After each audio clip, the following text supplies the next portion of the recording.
Alors c'est vrai que la saison 2013 a été plutôt bonne pour moi, tant cet hiver que cet été. Cet été, j'ai eu la chance de gagner la 6000D à La Plagne. Donc ça a été pour moi une grosse satisfaction parce que c'était une première sur le trail long. Donc c'était une course de 63 km et je me posais vraiment des questions sur ma capacité à courir autant longtemps. Et du coup, j'ai eu la confirmation. Donc pour ça, c'était vraiment bien. Ensuite, petite ombre au tableau quand même, le championnat de France de trail à Gap, où je suis passé complètement à côté de mon sujet et où j'ai terminé en ambulance à cause d'une grosse hypoglycémie. Mais point positif, j'ai beaucoup appris de cette saison et de cette course. Donc je me lance maintenant vers d'autres horizons en 2014 avec donc la course en raquette pour commencer. Donc ça fait plusieurs années que je fais de la course en raquette l'hiver. C'est pour moi vraiment un bon complément dans ma préparation pour l'été. Et donc ça commence fin janvier avec les championnats du monde en Suède. Bon, en parlant des championnats du monde, donc l'année dernière, tu y as participé. Tu avais un objectif, on va dire modeste, tu voulais faire au mieux un top 5, c'est ce que tu nous disais dans l'interview. Puis mine de rien, tu as fait un bon résultat, tu peux nous rappeler un peu ta course? Donc l'année dernière, j'ai fait vice-champion du monde de course en raquette en Italie. Donc la course déroulée à Trento.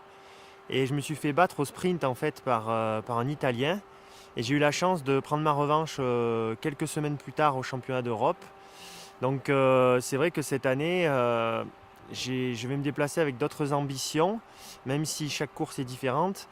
Et même si chaque année le niveau en fait de cette nouvelle discipline augmente, je pense que j'ai les capacités pour essayer d'aller chercher un nouveau podium et pourquoi pas le titre. Donc mon plus gros adversaire, ça sera l'Italien Alex Baldaccini. C'est le meilleur coureur en montagne et trailer italien qui pratique lui la course en raquette et qui sera mon plus sérieux concurrent.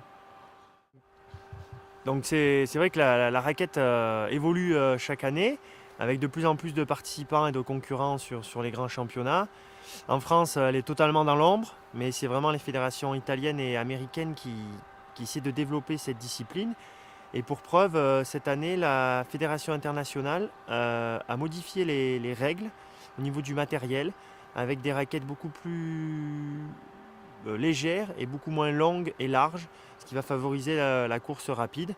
Donc c'est vrai que pour moi, c'est vraiment bien de pouvoir pratiquer cette discipline l'hiver et je vais continuer dans ce sens-là dans les années à venir.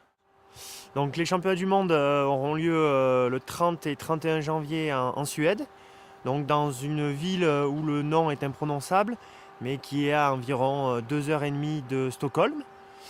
Donc ça sera une course, je pense, assez rapide, mais avec quelques bosses significatives et surtout un froid assez important, je pense. Donc je n'ai pas pu reconnaître la course, bien entendu, mais j'ai eu quelques échos et j'ai regardé un petit peu sur Internet. Ça sera une course difficile qui se déroulera pratiquement à la tombée de la nuit parce que là-bas, à cette période de l'année, le soleil est très peu présent. Le 9 février, une course importante en Italie à Sestrières, qui était l'année dernière lieu des championnats d'Europe, donc j'y serai aussi. Et peut-être que j'irai donc là dimanche prochain, donc le 6 janvier, à une course de préparation en Italie où plus de 7000 personnes sont attendues pour montrer l'ampleur des courses en raquette en Italie. Alors l'objectif 2014, ça va être les championnats de France de course en montagne. Et puis ensuite, quelques épreuves nationales en trail. Et je terminerai par les championnats de France de trail pour essayer de prendre un petit peu ma revanche par rapport à l'année dernière. Les championnats de France de trail ont lieu à Bulle-et-Baronnie cette année fin septembre. Et ça sera à support pour l'équipe de France de trail. Car on va certainement avoir la chance, la France, d'accueillir les championnats du monde de trail en 2015. Donc une belle année en perspective avec de beaux objectifs et surtout voilà, un championnat de France 2014 à Bulle-et-Baronnie qui me tient vraiment à cœur.